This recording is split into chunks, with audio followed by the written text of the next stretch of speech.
आज पूरे जिले की क्राइम मीटिंग की जा रही है, जिसमें कि सबसे पहले जो हम अपने पुलिस पदाधिकारियों से जो हमने बात की है वो है कि थाने का जो हमारा जो कल्चर है, थाने का जो व्यवहार है वो किस प्रकार से होना चाहिए। और यहाँ पे थाना प्रभारी के साथ साथ सभी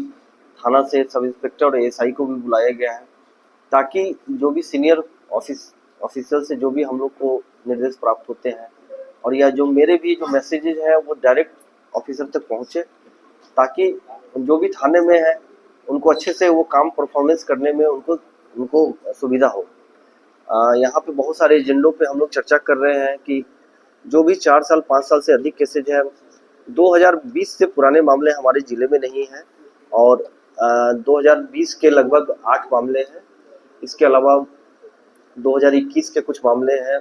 ज़्यादातर 24 और 25 के मामले पेंडिंग हैं। हमारे पूरे जिले में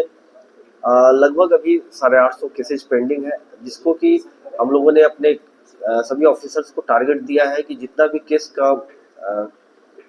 एंट्री हो रही है, प्रतिवेदित हो रहे हैं, उससे लगभग 2 गुना उसका डिस्पोजल करना है, तभी जो हमारे पुराने पेंडिंग मामले हैं वो खत्म हो पाएंगे। इसके अलावा जो भी महिलाओं से संबंधित थाने को सेंसिटिव किया जा रहा है कि अगर कोई महिलाएं अपनी समस्याओं को लेके आती हैं या कोई ऐसे बुजुर्ग लेके आते हैं तो उसके प्रति संवेदनशीलता के साथ उनको उनको प्रायोरिटी के साथ उनके समस्याओं का निष्पादन करना है, क्योंकि आए दिन देखा जा रहा है कि आ, महिलाओं की समस्या का निष्पादन नहीं होता है, वो मेरे ऑफिस में और सीनियर जो भी वरीय पदाधिकारी के यहाँ चली जाती है, तो ये कहीं से भी एक्सेप्टेबल नहीं है। जो भी महिलाएं हैं उनके समस्या उनका विवाद थाने स्तर पे उनको सुलझा दिया जाए। अगर थाने से जितनी भी काउंसलिंग करनी हो या उनको परिवार को बैठा के कोई उनको आवश्यकता हो कि उनको समझाने की, वो किया जाए। महिला थाना को भी सशक्त किया जा रहा है, ताकि महिलाओं से संबंधित जो समस्या है उसका निष्पादन अच्छे से हो। थाने में जो बेसिक सुविधाएं होती है कि जो आम पब्लिक आए, पहले उनको अच्छे से बैठने की सुविधा हो,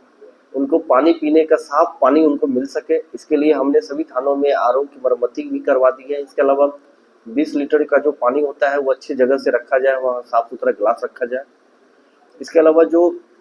थाने के जो पदाधिकारी और मुंशी होते हैं उनका व्यवहार, आए दिन सूचना मिलती है कि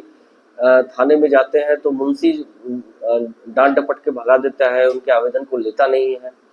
तो ये व्यवस्था जो है ना एकदम इमीडिएट दूर की जा रही है कि थाने में कोई भी आदमी जाता है तो उसके साथ में अच्छे से व्यवहार हो। इसके अलावा बहुत सारे ऐसे मामले हैं, कई थानों में गृहविजन और घरों में चोरी की समस्या बढ़ गई थी, लेकिन उसका कई मामलों में डिटेक्शन हुआ है, जिससे अभी कुछ महीनों में इसमें काफी कमी आई है। इसके अलावा जो भी चलित सत्यापन से लंबित पासपोर्ट के मामले हैं, जो कि एक टाइम फ्रेम में उसको लोगों को सुविधा मिल जानी चाहिए। कई कई से सारे लोगों की मेरे पास भी फोन आते हैं कि उनका पासपोर्ट लंबित है, या कुछ थानों में होता है पासपोर्ट के लिए उनके जो कांस्टेबल्स है थाने में वो पैसे मांग रहे हैं। अगर इसकी इस प्रकार की कोई समस्या आती है तो उस पर भी हम ध्यान दे रहे हैं, किसी भी आम आदमी को कोई भी असुविधा नहीं हो।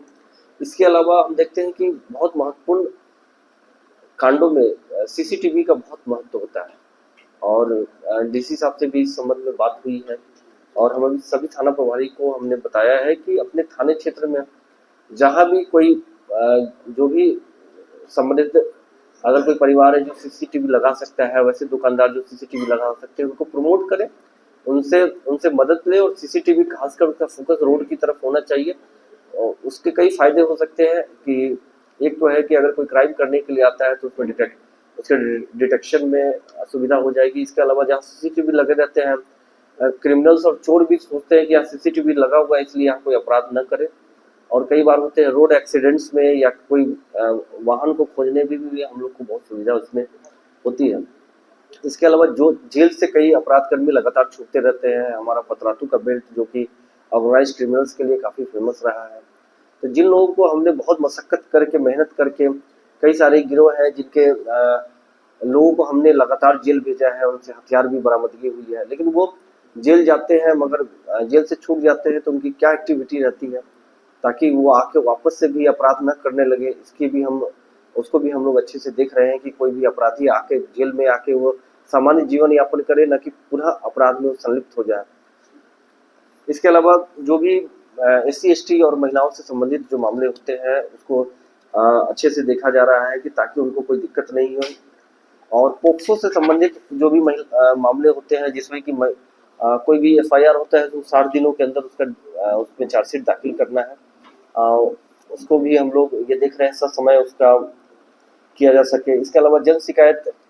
कार्यक्रम में भी बहुत सारी समस्याएं लोगों की आई थी, उस पर क्या कार्रवाई हो रही है, जनरली उनके समस्याओं का समाधान हुआ है कि नहीं हुआ है, उस पर हम लोग देख रहे हैं।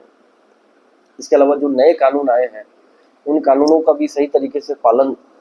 लोग हमारे जो इन्वेस्टिगेशन में जो ऑफिसर्स है उसको पालन कर रहे हैं कि नहीं कर रहे हैं। इसके अलावा कई भी और सब मामले हैं। डायल 112 जो कि हमारा यहाँ से कंट्रोल रूम से संचालित होता है, लोगों को सही समय पर पुलिस की सुविधा मिल जाए और 14 से 15 मिनट हमारे जिले का एवरेज टाइम है कि उनको 14 मिनट में उनको पुलिस की सुविधा मिल जाती है।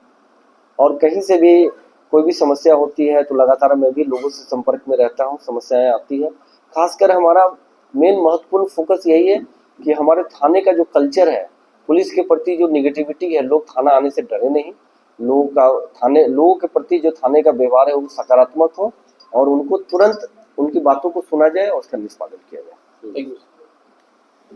लंबा हो गया आप लोग को, काट लीजिएगा उसको।